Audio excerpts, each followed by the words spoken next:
How did this 70-yard run get out on Tennessee?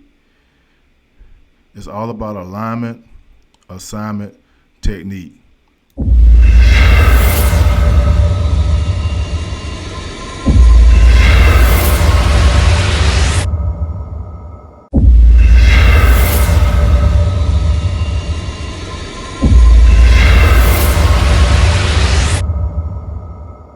Fear nothing, attack everything.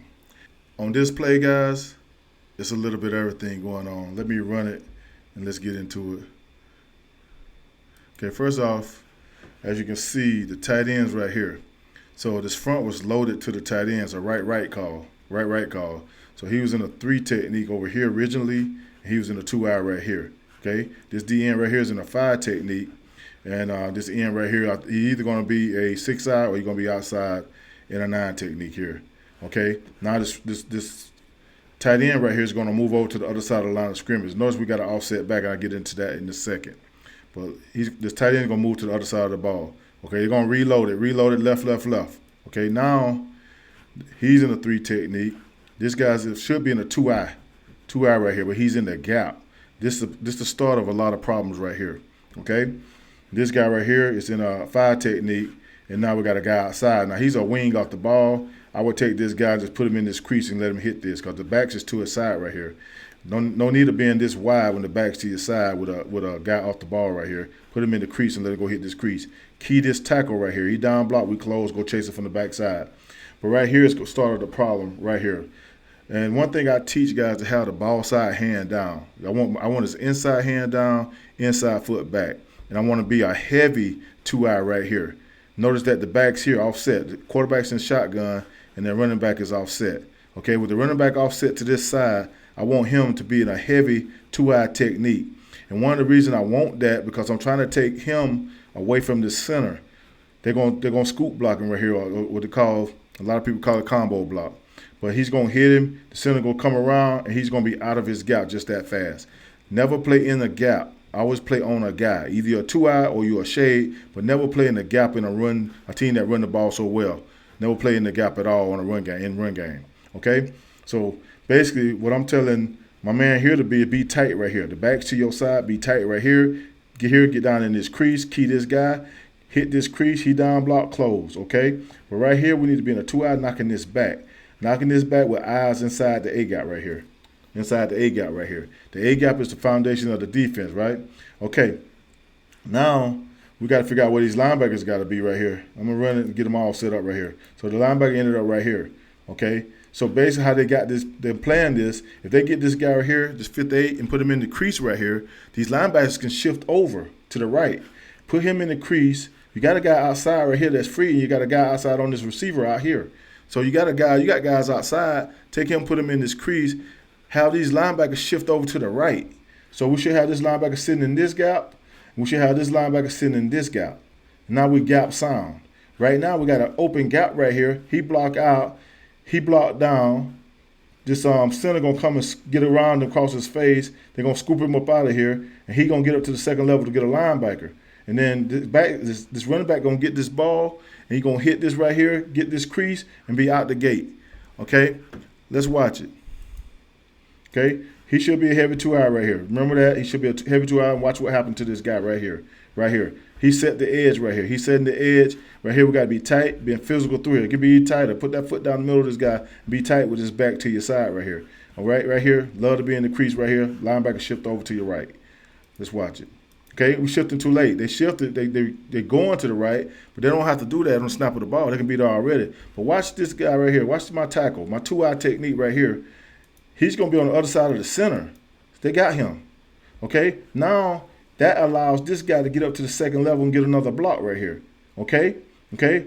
My man right here got to get on out here. He got to go now. Okay? He hesitated for a little bit, didn't get here. They blocking out right here. You got a receiver out here that's blocking on the corner, and he can't get there. So when GIBBS see this little crease right here, okay, they got to block on things they need. They got to block on those guys right here. He should be here. He should be here making this play right here. Okay? Because he's not there, he hit this crease, and now he's out the gate.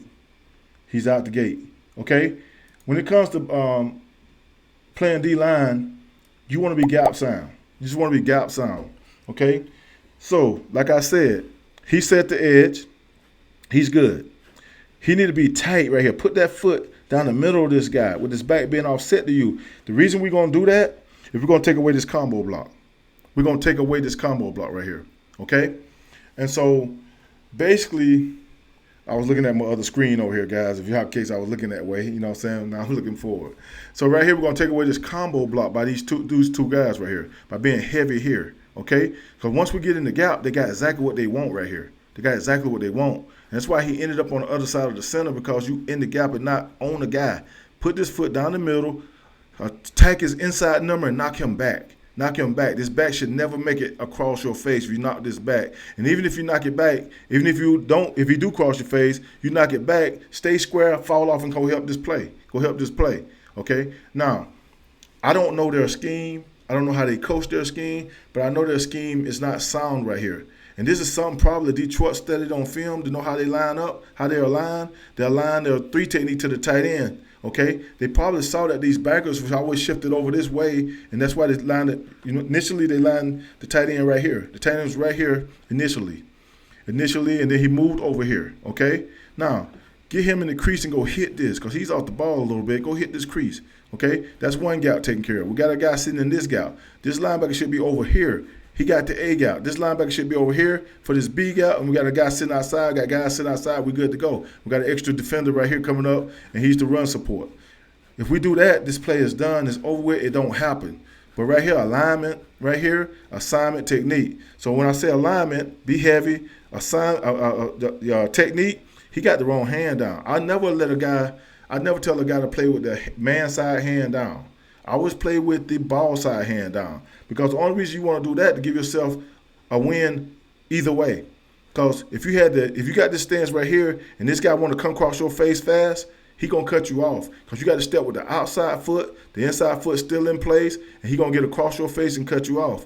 Never want to play with the man side hand down. I don't know why people teach it this way, but if I see that my D lineman, I tell them to play with the ball side hand down every time. Have leverage to the gap. Have a step to the gap, not to the man who's moving inside of you, and that's where he's going to cut you off. So they got what they want right here. He can either cross his face with this stance. He need to have the opposite stance, but he need to be heavy right here with his back being offset here, okay? And that's the problem. The linebacker should be shifted over, and that's the problem with this play. And this is why Gibbs got out on this play. Right now, he's on the wrong side of the block. He should be here. This guy should never be able to get up to the second level if you go attack his inside number and drive him, knock him up the field. He can never get to this guy. We have a free runner right here, free guy outside that can go fill a gap and make a play if we just be where we're supposed to be. Right now, he's out of position. He's never going to get back there. Now, if you find yourself in this position right here, start pushing like hell. Pushing like hell and put his body in the gap. Put his body in the gap. You got two choices. Either push like hell to put his body in the gap, or snatch him and get back cross face. Snatch him and get back cross face. That's your only two choices. You got to do that, okay? He's setting the edge right here. But I would like for him to set the edge more square so he can actually fall off and help this right here. He got sideways. We're facing the guy. So he's pretty much out of position too. So you want to stay as square as you can for as long as you can. And that's the only way you can play defense, be solid against the run game. Okay, right here, attack this with your hands and be able to fall off of this fast. Okay, fall off fast and go get it. Now he should play faster right here, but seems like he don't know exactly where he should fit. You see this gap here, you see this right here, and he got to be out here. So between these three guys, they should make this play. But the main thing is this D lineman and the 2-eye got to be solid right here, and this guy cannot get up to the second level to get this linebacker. And now he out the gate. 70-yard run that should have never happened with proper alignment, assignment, and proper technique.